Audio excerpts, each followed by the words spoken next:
we're back in the attic again. We are. And we're still doing pseudo end scale. Pseudo end scale. We started off by looking at some end scale because she wants to do end scale. Yes, we're looking for cars. HONE, HOE, which is HON30, 30-inch gauge. It's the HO that runs on end track, 9mm track. So if you're in gauge, not scale, end track, and you're running HO scale trains on it, that's HON30. The ever popular ON30 is now the O scale version of that. O scale trains running on HO track. This is back in the 1980s.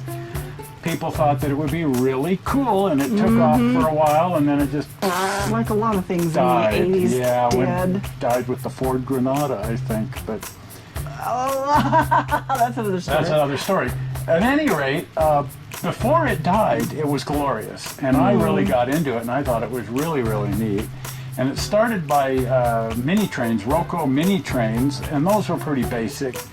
But shortly, a company came along called Joe Works, and they had boxes that looked like this: Rio Grande Miniland by Joe Works.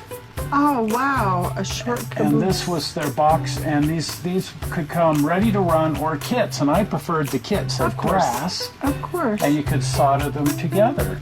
And so I started building locomotives and cars and just everything I could lay my hands on. I met the people who were making this Japanese couple, and they'd come to the narrow gauge convention every year, and they were really cool.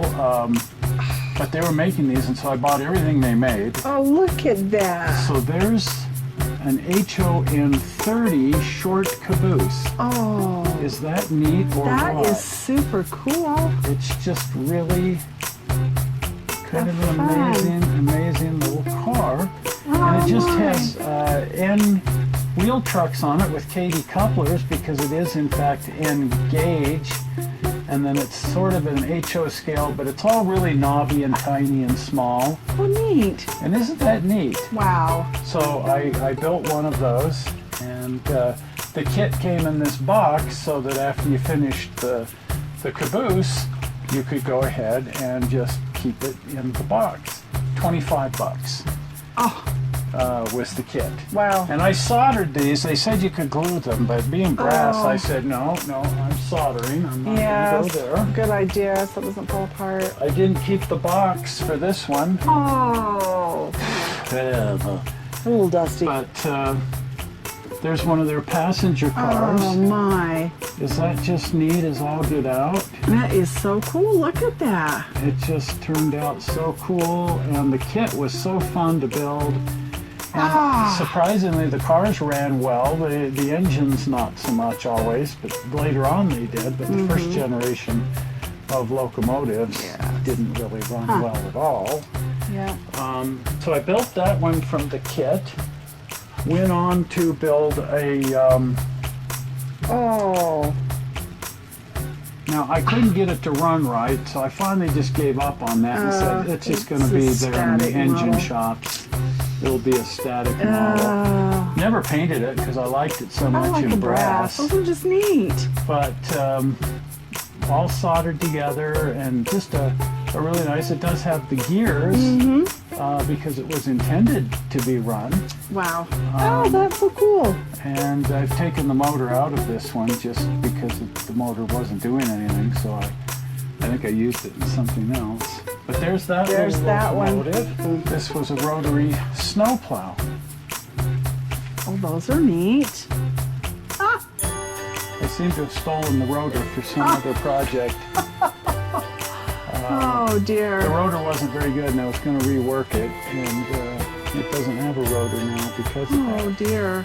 But there's the rotary, and there's the rotary's tender. Neat. Here's another little locomotive that they made, a Mason bogie. They offered this Mason bogie kit. There's the locomotive here. No, look at that. Oh. Isn't that beautiful? That is just wonderful. Look at that. That's just such a neat little engine. Oh, it's beautiful. And There was another name for this first generation. It was Flying Zoo. Flying Zoo. Flying Zoo. I don't know why they called themselves Flying Zoo, but Joe Works and Flying Zoo. Neat. So there's the Joe Works, And there's. and then there's the Mini Land, and then Flying Zoo. Wow. So different models came under different names and all of that kind of thing. So that was really neat. One more model to show you, and this is a second generation. Oh. They went on to make some ready-to-run stuff, and the neat thing with the ready-to-run stuff is it runs really well. It does. The kits, not so much. That's a little bit. Yeah. But put this to the is side. a shay, Oh, look at that! Wow. and that was delivered all assembled and ready to run. Little brass shay. Oh my goodness, that is just And wonderful. HON30. Oh, neat. Runs on N-scale track, N-gauge track, if you will. Wow. And this one actually runs really nice. Oh, And I nice. could pull my little passenger car in my caboose. And I was always planning to build some little freight cars and Oh, neat. so on. But anyway, all of that equipment there, That's neat. and it's just it was a moment in time. It was this moment in time in the 1990s, Yes, the late 1980s, the Flying Zoo and the Joe Works, that's neat. brass trains and HON30. Wow, Super cool. that's neat. Well, if you haven't been over to the channel, do pop over to the channel. And if you're not a subscriber, please subscribe. Right, It helps us right. keep track of everybody, and that we can prove to Google that people are actually They're watching. really there. It's all statistics and numbers and stuff. And the subscribe helps with that, so please subscribe. Right. And the easy way to subscribe is to click the blue button. Ready? Zing! The big round blue button right there makes you a subscriber. We're not sure how you found this movie on the internet. We hope you didn't find it boring, and we will see you here again on Sunday with the regular show. Right. Okay. See ya. Bye. Bye-bye.